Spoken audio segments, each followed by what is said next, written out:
Welcome to Senior Moments, the show where we talk about all things senior, the good, the bad, and the utterly ridiculous. I'm Susan Thomasich. Today I have with me Chris Colton from the Amador County Senior Center. Welcome, Chris. Hi, good morning, Susan. It's a pleasure to be here. Oh, it's so nice to see you. Yes, you as well. Thanks. So let's talk about the Senior Center. What's the first thing you talk about when you talk to people about the Senior Center? The thing I like to talk about most is the activities that we offer seniors within our county and just outside of it. We provide a lot of opportunities for older adults to engage in activities that benefit them not only physically in their health, but mentally as well, and relationally and socially, so that they have connection and a place to belong.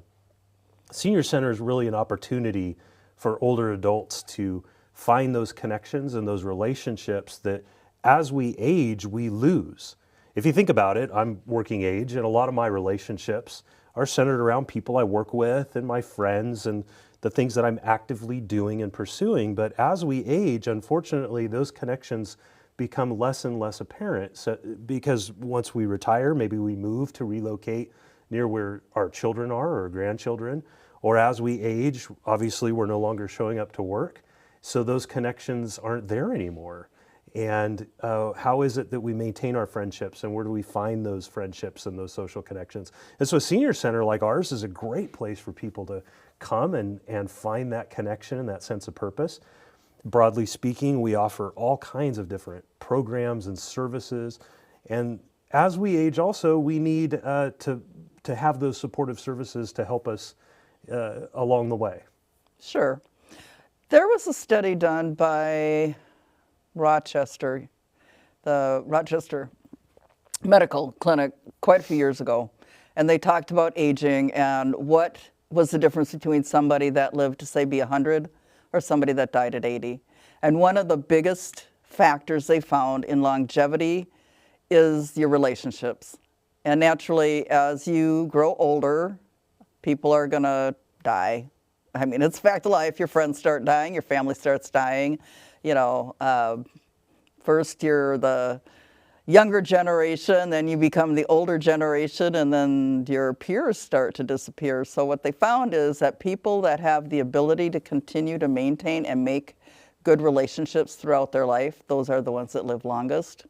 I think that's one place that the Senior Center is really important, is you're absolutely correct in developing those relationships. It is, and I mean, the research goes further than that.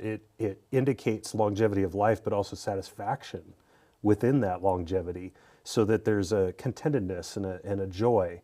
And it isn't just a longevity of time, but it's a quality of time in those social and relational connections. And they're actually finding through further research that there are those significant health benefits that come with being socially connected. Not just physically in the sense of aging in numbers of years, but in the sense of also mental health, emotional health, all being related to the strength of those social connections. So you're right, it's very holistic in that people are affected in more ways than just the number attached to their life. It's focused around lowered blood pressure, lower reported sense of depression or anxiety within individuals.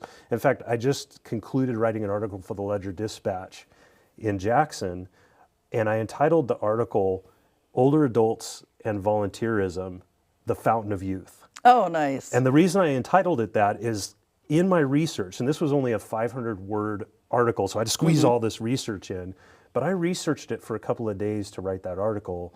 And what I discovered in that research was that older adults who volunteer not only report less depression, less experiences of anxiety and social isolation, which is no surprise because volunteerism requires being connected to people, but it also showed lowered blood pressure, less heart disease, a greater sense of not being alone.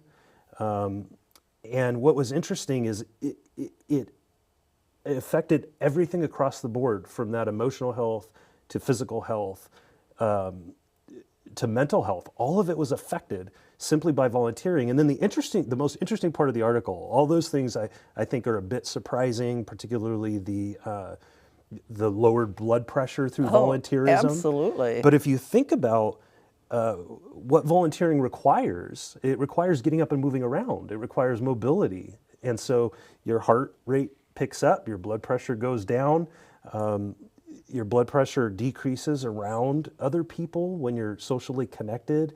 There's reported lower levels of disease when you're around people. I mean, you think about arthritis as an autoimmune disease, and you would think that the use of the joints with, say, rheumatoid arthritis would make the condition worse. It's actually untrue, right?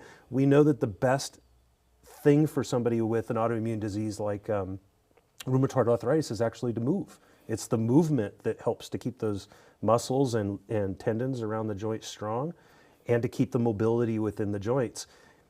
So you think about volunteerism, it has so many more benefits than just I'm giving back to my community, or I'm doing something good, which a lot of people think about. I'm doing something good. It makes me feel good to do something good. It actually improves every aspect of your life. So be selfish and volunteer. That sounds contradictory, doesn't it? Be selfish and volunteer. The true fountain of youth really is volunteerism.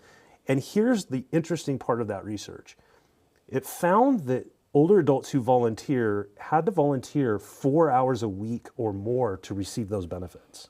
It required 4 hours or more a week. So it can't be just volunteering once or twice during the week for an hour or two. They saw the greatest results in those who served their communities in some way above 4 hours a week. On average, 200 hours a year is what it took. So it doesn't have to be weekly, but it certainly has to be at a large enough number that social connection's taking place in a significant way, along with body movement and investment of time to have that payoff. That is really interesting.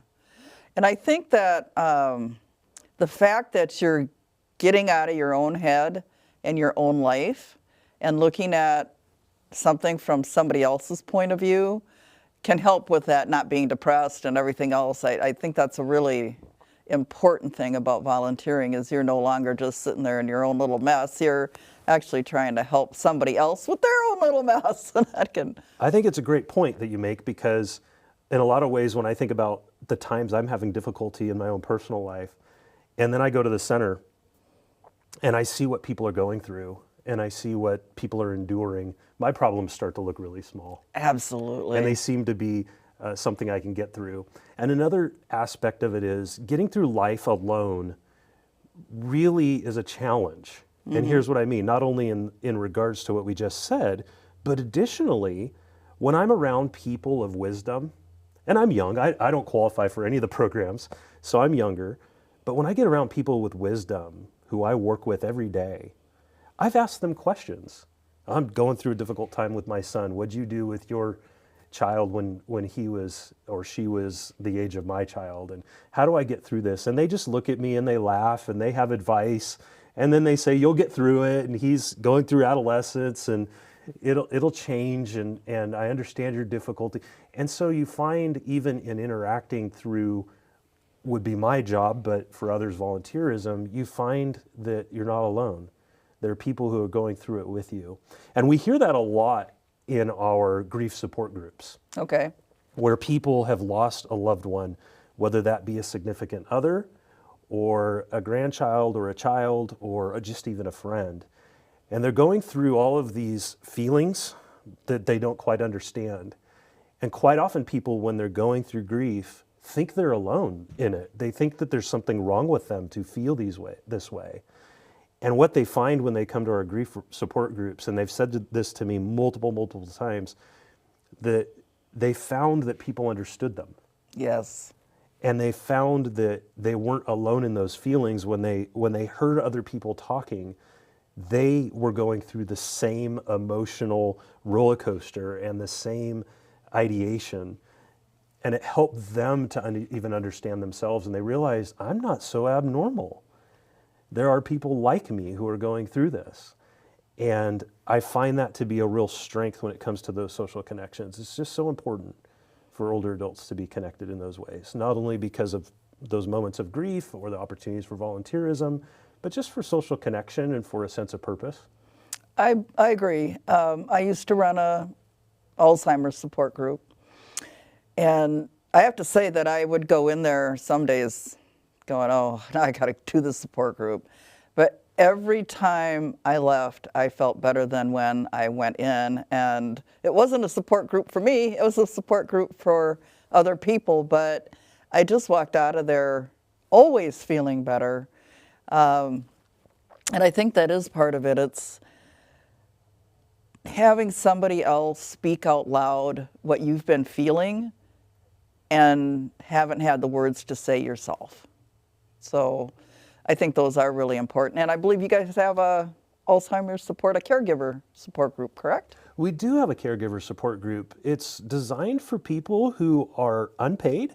So these are family members or neighbors or friends who are taking care of an older adult who needs that support at home, whether it's from simply fixing a few meals to even more progressed mental deterioration. We have the full gamut of people who step in to care for their elderly loved one.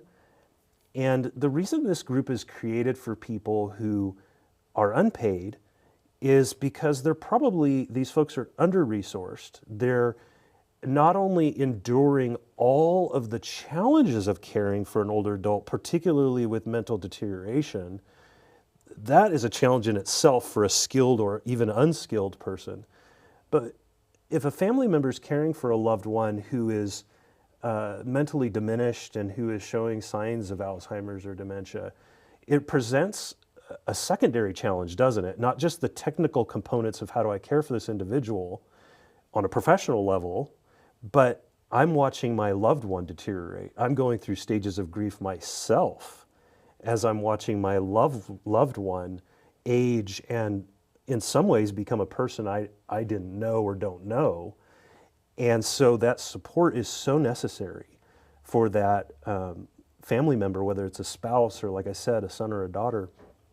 And it teaches you skills like not only how do I care for this individual, but how do I take care of myself in the midst of caring for this individual? And unfortunately, a lot of caregivers tend to neglect themselves when it comes to caring for that older adult. And a lot of times, particularly in a spouse or partnership relationship, that older adult who's doing the caregiving a lot of times can pass before the person they're caring for because of the stress and the lack of attention to their own well-being, either being mentally, emotionally, or they're neglecting their own physical health to care for this individual. So it's so important to have a volunteer support group, and it's administered by hospice. So they bring in their wisdom, they bring in their social worker so that there can be technical conversation about tricks of the trade about how to care for somebody with mental decline, but also how to care for yourself individually. And it comes not only with a social worker present, but part of their chaplaincy will be there to make sure that that person's spiritually and emotionally cared for as well. So it's so important that you find help and you seek help and not try to do these things alone. Community is so important in so many ways. It seems to be the theme of what we're talking about today. Absolutely. And I think the other big part of that is your spouse. You no longer have that same relationship.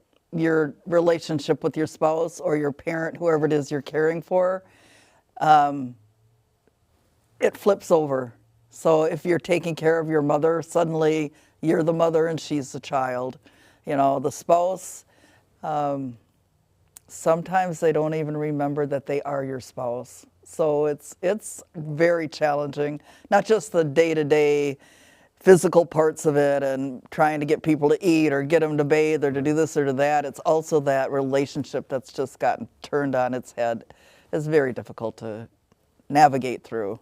It is, and it's one of the reasons that we offer this resource of a volunteer caregiver support group, which is open to anyone in Amador County and Calaveras as well.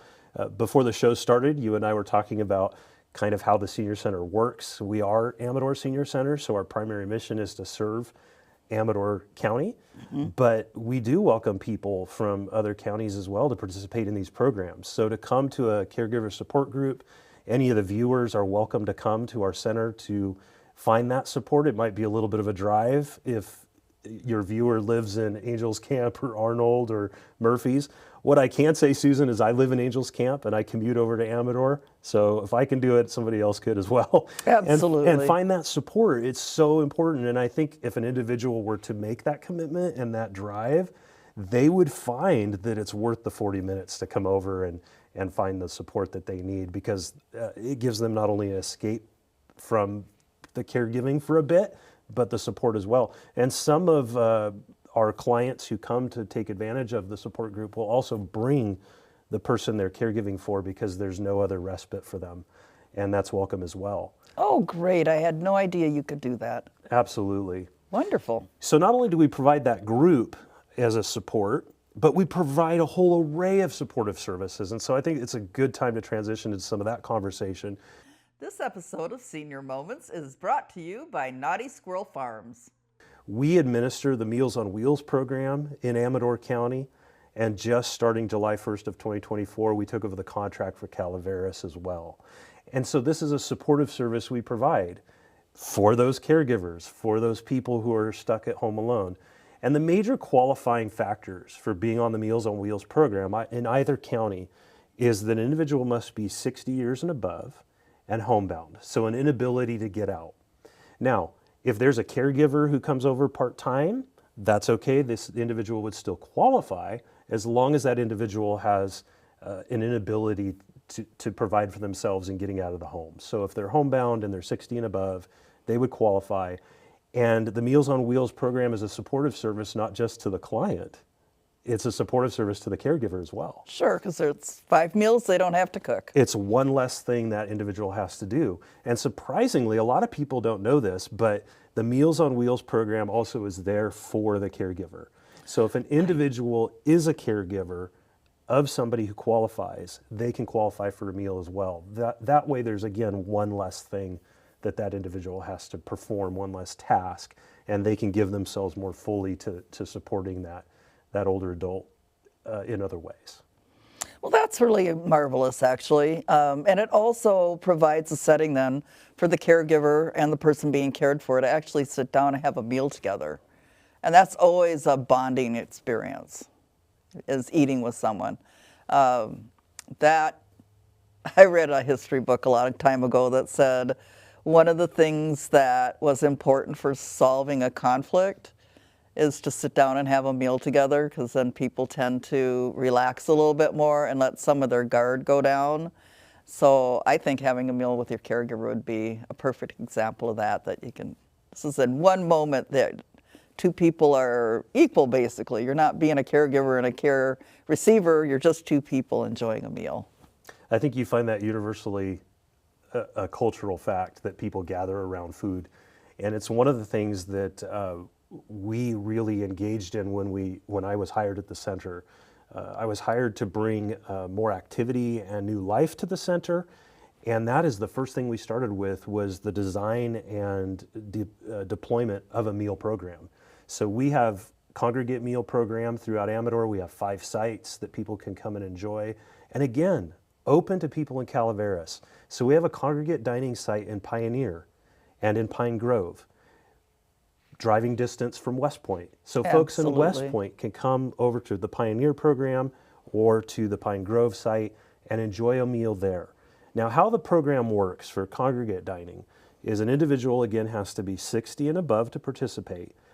And congregate dining is meant for those that can go out of the home. So these are folks that can drive, and they can take advantage of this program.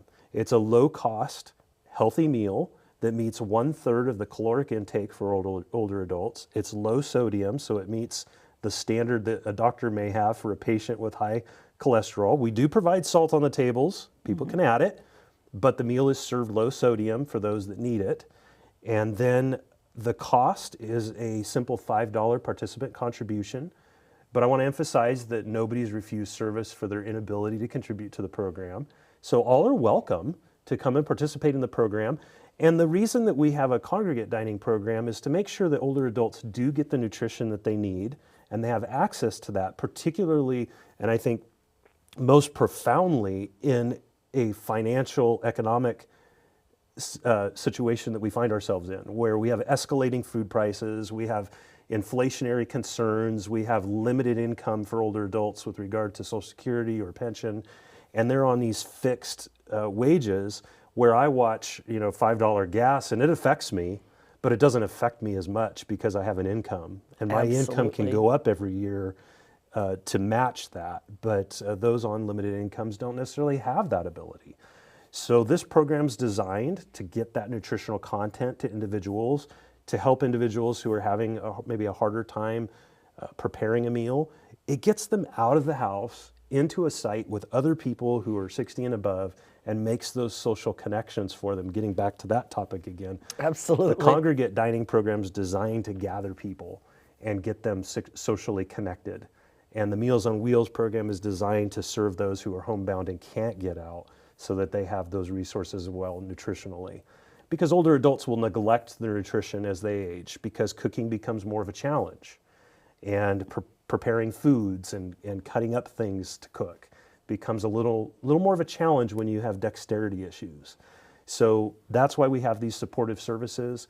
The Meals on Wheels program allows a driver to have that social interaction with an older adult. And it's funny because, Susan, let me tell you, when I've gone to do deliveries, and I do them to stay connected to clients and to have a heartbeat and feel the pulse of the program and know what's happening, every time I pull up, they tell me, this is the highlight of my day. Oh, nice. This is the highlight of my day when a driver comes and I get to have my meal and have some interaction. You're the only person I will see all day. I mean, imagine that for a moment. That is just I amazing. see hundreds of people in a day. Yeah. And they said, you are the only person I'm going to see today. It's just an amazing opportunity, again, to volunteer as a driver, because we always are looking for drivers. Even in Calaveras, we are. And it's an opportunity for that person to have that social connection. So our congregate sites, we run 5 of them, as I mentioned. We have 1 in Pioneer, 1 in Pine Grove. Those are each 1 time per week. Mm-hmm. So the Pioneer program is on Tuesday, and the Pine Grove program is on Wednesday. At our Jackson site, where our senior center is, we have 5 meals a week, Monday through Friday. And then we have a site in Ione, and that is on Thursday.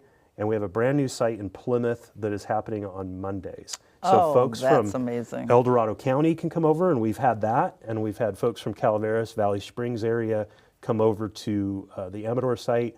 And in Pine Grove, we have had folks come from West Point and enjoy a meal with us. And so as far as the contracts are concerned with regard to these programs, as we were mentioning before the program, anybody can participate over county lines. We just can't serve over county lines. So we can't go into West Point and start a congregate site. All right. We don't hold the contract for Calaveras. We do hold the contract for Calaveras with Meals on Wheels. Okay. So we can deliver meals to Calaveras, but we can't deliver them to El Dorado. So where we serve is confined by the contract, but who we serve is not, if Okay. that's as crystal clear as it can be. That is very crystal clear. Good. Yes. So we welcome anyone from Calaveras. All of our viewers are welcome to come and take advantage of our services. We're here to resource. We're here to provide recommendations and resourcing. Some of that can be a challenge across county lines because Amador Senior Center staff are most familiar with Amador County resourcing, whether they're partnership organizations or they're the governmental resourcing through behavioral health or public health. We're most familiar with Amador County. So if you call us from Calaveras and you want some advice on how to receive something from HHS, it's going to be better that you call over here to the county office. So we'll just refer you to the county office over here. But we provide all sorts of activities for people, again, because of that social connection emphasis. We have workshops on just about anything. We have a gardening club people can come be a part of. We have an attorney program where folks can come in and they get a 30-minute appointment with an attorney to discuss anything that they want with regard to end-of-life topics, to trusts and setting up wills. and that's a 30-minute consultation. Anything beyond that's going to be fee-based, but we do offer that. We offer financial guidance through our partners with Van Holzen Financial Services. They'll sit down and help an individual come up with a budget and discuss ways to maximize Social Security, when an older adult ought to take it or not take it. We also offer a program called HICAP in partnership with Area 12 Agency on Aging. And HICAP is a health insurance counseling advocacy program. That's what that acronym means. So if I am impressed that you got all that out. it's my job to memorize these things, acronyms are everything. And so individuals who are looking for advice in which medical or Medicare program to be in, supplemental program, or drug benefit program based upon the prescription drugs they take.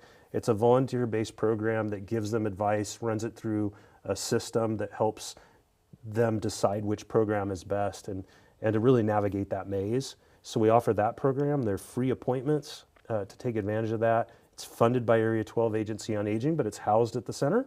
So people just make an appointment and come to the center and we'll help them with that.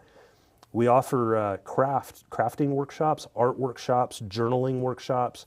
We have a creative writing class that happens every single month. I think it's twice a month, where people can come and learn how to write down their life story. So a way of creating an autobiography for their kids or their grandkids. And it's just a way, again, to socially connect and to creatively write and think about how to journal these things down that is a lifetime that's worth chronicling, really. We also have 7 exercise sites throughout Amador County that people can take advantage of. And again, people from Calaveras are free to take advantage of these classes. We run them in all sorts of areas. Pioneer is one location, Pine Grove, Jackson, Plymouth, Ione, Sutter Creek, and then our 7th place is online. We have a Zoom class. Oh, nice. Where older adults who are homebound and unable to get up or unwilling to get out are able to connect by Zoom and learn how to do some of these classes. Because, Susan, as we age, we lose a couple of things. The first thing that we lose is our balance. And when we lose our balance, we're more prone to falls. Correct. We lose our strength as our muscles deteriorate and sort of lose that muscle tone and that muscle strength. And the third thing we lose is our flexibility. That's why when we get up, you and I, we're old enough now, we groan. We stand up with noise. Yes. When we get up. And I'm noticing it more and more. This class is meant to help in those 3 areas. They provide strength training, balance, and flexibility, and every exercise is designed to help older adults live in their home independently for as long as possible so that they're not having to transition to a care home. In fact, quite often when I go to speak publicly, I ask this question of the listener. I ask this question when I start out my presentation. I'll say this: when you take your last breath, where do you want to be when you take it? And most people say, well, in my home, of course. Yes. Do you know how many people actually get to live that goal? I do not. It is less than 25% will die in their home. That is too bad. The odds are against us. They really are against us to take that last breath in our home. Where most people take their last breath is in a hospital. That's sad. Or a care facility. Yeah. So how can we increase that statistic? How can we meet that goal, if that is your goal as a viewer, to take your last breath in your own home? Get part of this Foothill Fitness program that we offer so that you don't fall. Or if you do, you have the flexibility that when you do fall, the damage is minimal. You know as well as I know, kind of the old saying, when the person falls and breaks their hip, that was the first step toward decline. Passing away and decline and limited mobility and all the rest of it. So don't break your hip. Get the strength around your bones, get the flexibility that when you fall, it's not more damaging to your body, and get that durability and balance so that you don't fall as often. So those are really important. So if it really is a goal for individuals to take that last breath in their home, get involved in the Foothill Fitness program, get socially connected, do the things necessary for you to live as long as possible independently. And I would say that's a summary, basically, encapsulates our mission at the senior center is to help individuals live independently in their homes as long as possible through all of these different activities and services that we provide. And I believe there's one more thing you haven't talked about, and that would be if I don't know how to use Zoom, I can come and learn how to use it at the senior center, right? There are all kinds of things we haven't talked about yet.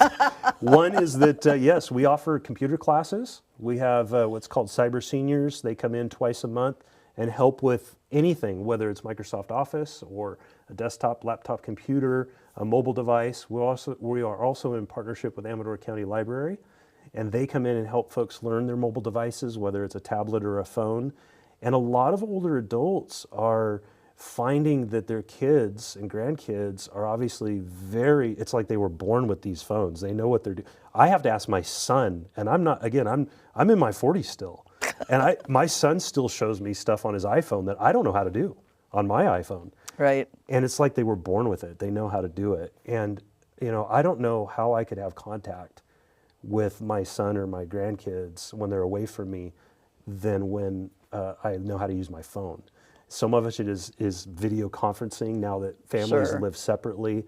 It's texting, those kinds of opportunities for older adults to stay connected to their families. We want to help them do that through our computer classes, as well as learning how to use Zoom. Yes. So that folks can jump on and join this exercise class, Yes. be involved in meetings so they're still connected, or find in some way connection with family members through the Zoom product. So, Absolutely. And I think up here in a rural area like we are here, having the ability to talk to your doctor via your phone or your laptop is huge. I can use I've used Teledoc. I can have my appointment. I can have an antibiotic sitting for me in the pharmacy. I'm 10 minutes from town, so in 30 minutes, I could have had my appointment, have the drugs ready for me, go down, pick up my antibiotics, go back home. And I've spent less time doing that than going to the doctor's office, sitting and waiting for however long you wait, being exposed to everybody else's stuff that they're waiting there for. So, I think telehealth is a huge benefit for us here in a rural area. that's right. In a low density area in which we live, there's a greater risk of social isolation. And so the opportunities are there for technological connection.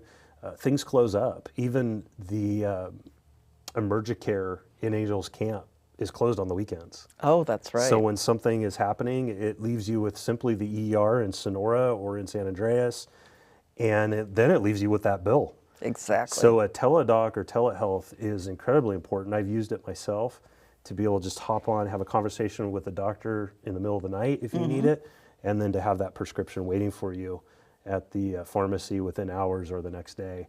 Absolutely. It is very helpful. So you bring up a great point that social isolation as a conversation is a greater risk up here than it is even in an urban environment, because if an older adult could still get out and go for a walk in downtown San Francisco, that's a little different than an older adult in Calaveras who still is able to get out for a walk, but who are they really going to interact with? I can walk down my street and not see anybody every sad. day except for a deer or maybe a bear. Right. So finding those places to connect. And it's why it's so vital that we have a senior center in Amador County for people to become that hub and that place of support and connection, particularly in a rural environment like we're in.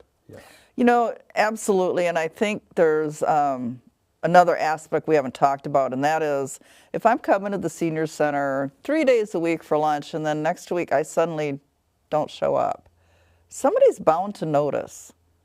And they are most probably, by the third day anyway, they're going to start going, maybe somebody needs to check on her, make sure she's all right. Because I come as a regular basis, so if I'm going on vacation, I probably let you know just because it's part of our conversation. So it's actually adds yet one more safety feature to your life, and that's somebody's going to notice when you're not there. It's really important not only to track people and what's happening with them, but even if they were to unfortunately pass away, it's important that they're found for the dignity of that individual, for the relief of the family involved. And just let me tell you two quick stories that exemplify this so much. In our Meals on Wheels program, that older adult, at least in Amador, receives a hot meal every day. So we check on that individual every day. One of our drivers about 2 years ago pulled up to a residence that he frequently delivers to and went to the front door, and the older woman that lived there was not answering the door. So he became worried. She was always home. She always communicated if she weren't getting a meal that day or if she was going to be at a doctor's appointment or something like that. And so he became worried, and our driver went around to the front garden window and looked in the window and saw her sitting in the chair, but she wasn't getting up to answer the door. So he phoned into the office. He said, "What do I do? I see her sitting in the chair. She's not moving. She's not coming to the door." So we said, "You need to call the sheriff's department." And she was in an unincorporated area of the county. "You need to call the sheriff's department and wait till they get there." Sure enough, the sheriff's department shows up, finds a way into the door, goes in, and she had been deceased.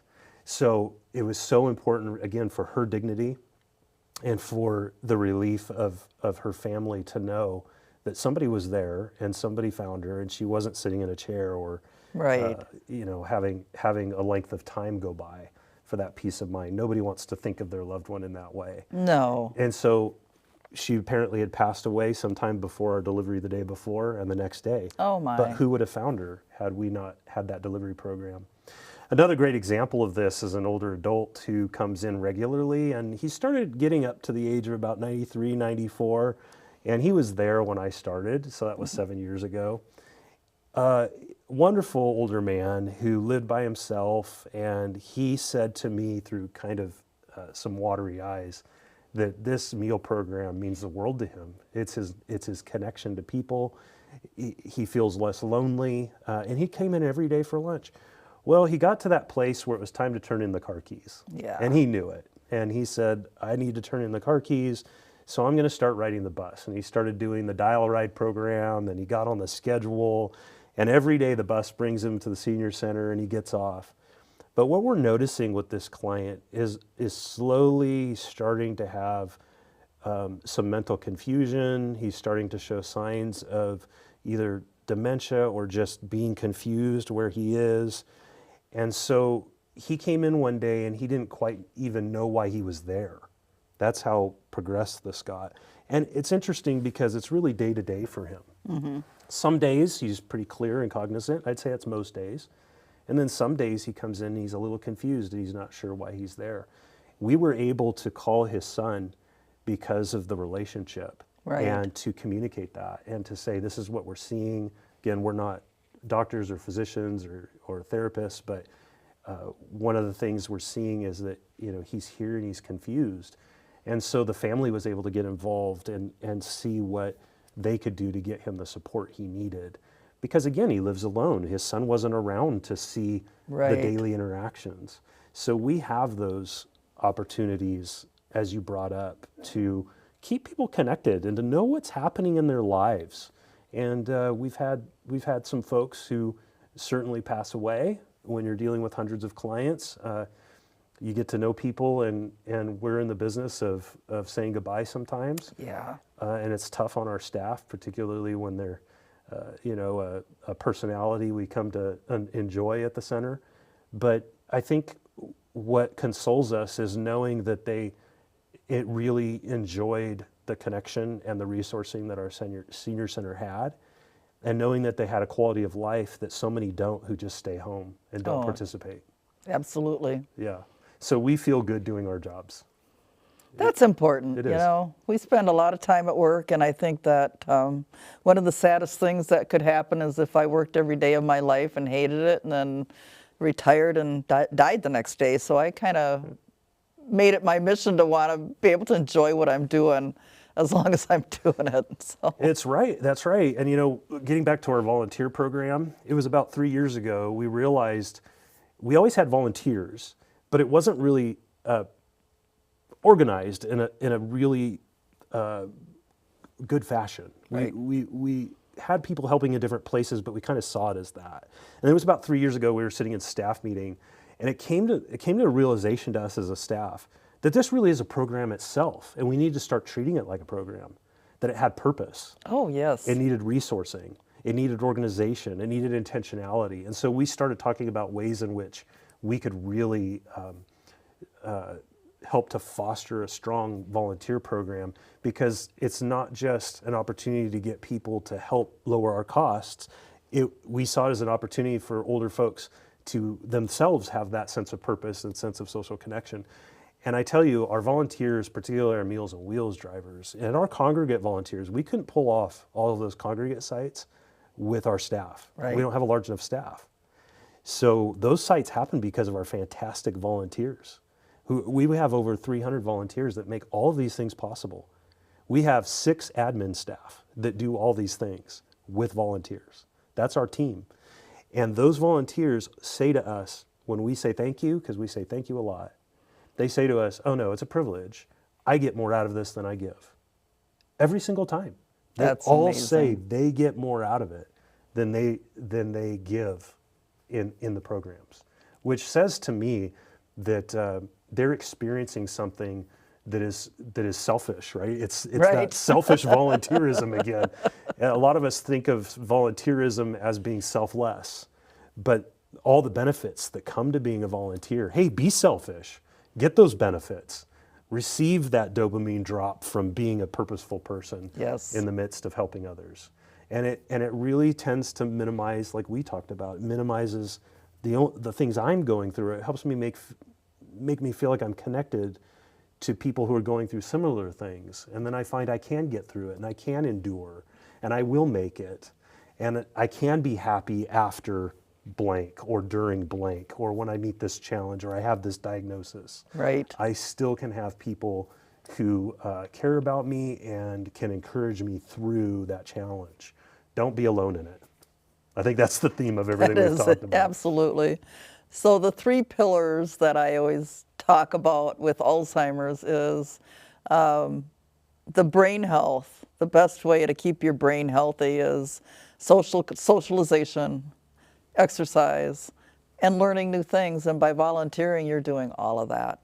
Certainly, and that's why I call it the fountain of youth, because you are learning new things. If you look at the volunteers in our congregate program, they're moving around. They're moving the meals from place to place. They're setting up, they're tearing down. It's that physical activity and mobility again. It's the new challenge of learning something new. There's paperwork to do. There are attendance to take and write down. There are reports to fill out. There's temperatures that have to be taken. Sure. There's training that happens. We do training around food safety. We do training around document security as they handle client data.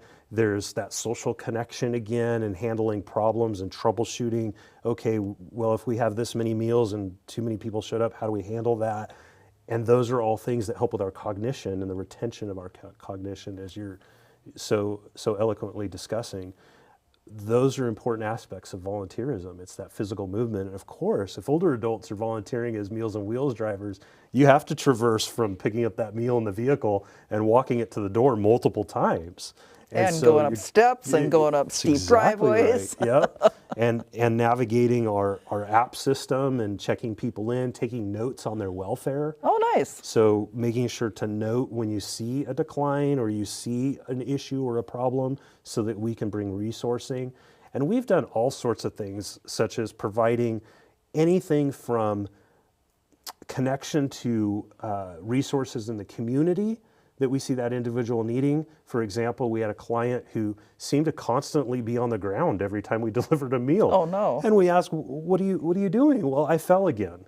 So we got them one of those life alert things. Oh, great. We connected them with that, and we got the agency to pay for it. Not our agency, but our funding agency to pay for that for a year because they were low income. And so they're able to just push a button when they fall now, Oh, nice. instead of laying there for hours at a time. We've connected people to the PG&E care system. We were one time working with a client actually in Copperopolis, not that far from us right now, and she was paying full pop for electricity but qualified Oh, my gosh. for that PG&E care, and we were able to get her connected through the intake process Nice. of Meals on Wheels. And so at the very end, we asked that question, are you on the care program? And she said, what's that? Well, we called PG&E with her there. Nice. We found out she wasn't receiving that 20% discount that she should have been receiving on her fixed income. Right. That same client was dealing with heating issues in her home. She didn't have a heater, she didn't have propane, and she said that she was behind on her bill with the propane company, And her husband took care of all that, and he's now since passed. So she didn't have the resources to catch that bill back up. So we called the propane company to find out if there was something we could do to get that propane back on in the middle of winter. This was just in December we were Oh my dealing with this. gosh. And come to find out, the propane had been turned off, had been canceled. It wasn't in Oh. arrears. It had been canceled. And they didn't know she was living there. Oh my gosh. So we not only got it reconnected, and she started from zero, there was no past Nice. due bill, and we bought her a little space heater, liquid-filled space heater that she can flip on that would heat her space. And that way she wasn't living in the cold anymore, because she would get in the blankets in her bed and Sure. spend most of the day there because she was trying to stay warm. So there is so much that comes through these programs. There's so much more than a meal. There's so much more than just volunteerism. You're actually involved in improving people's lives and making a huge difference when you volunteer. All right. Well, we are just about out of time. So is there anything you want to leave us with? Anything we haven't talked about that maybe we need to mention quickly? Or how do we get a hold of you? There are multiple programs we haven't even mentioned, such as medical transport for older adults in Amador County only. We can't do Calaveras right now, but if people need a ride to the doctor, we can do that. There are some qualifiers for that as well. We also offer a pet program. So in the Meals on Wheels program in Calaveras and Amador both, we provide pet support. So we Nice. not only bring you a meal, we bring your lovely pet a meal and a treat. You We can also call do it their loved supplies. one because it is. Well, and people talk to their pets, don't Exactly. they? And the point of that program is to provide that support so older adults aren't compromising their own well-being for food and nutrition for their dog or their cat, which a lot Sure. will do. So we offer that program. Where I would leave it at this point, because there's so many more things we can't talk about, is people looking for the resource of the center can go to our website. It's very, very simple, AmadorSeniorCenter.org. All of the things we're talking about are there. Any of our workshops or activities are published on a Google Calendar that's embedded in our calendar. And the reason we do that is so that it's live all the time. Anytime we make a change on it, it's instantly live for anybody on the website. Oh, that is amazing. So it's completely updated all the time. There are a lot of things happening I can't even mention. Go to the website, check that out. If an individual or a viewer is unable to get onto the website, you simply just give us a call. We're happy to direct you, answer your questions. Our phone number is very simple. It's 209 area code, of course, 223-0442. And that number, one more time for people, is 223-0442. If we can't connect you with a resource, we'll get you somebody who will help you. So please take advantage of this great center that we have. Thank you. Thank you for coming today. I really appreciate our conversation. Thank you to our viewers. I hope you enjoyed this episode, and I hope you will join us next time.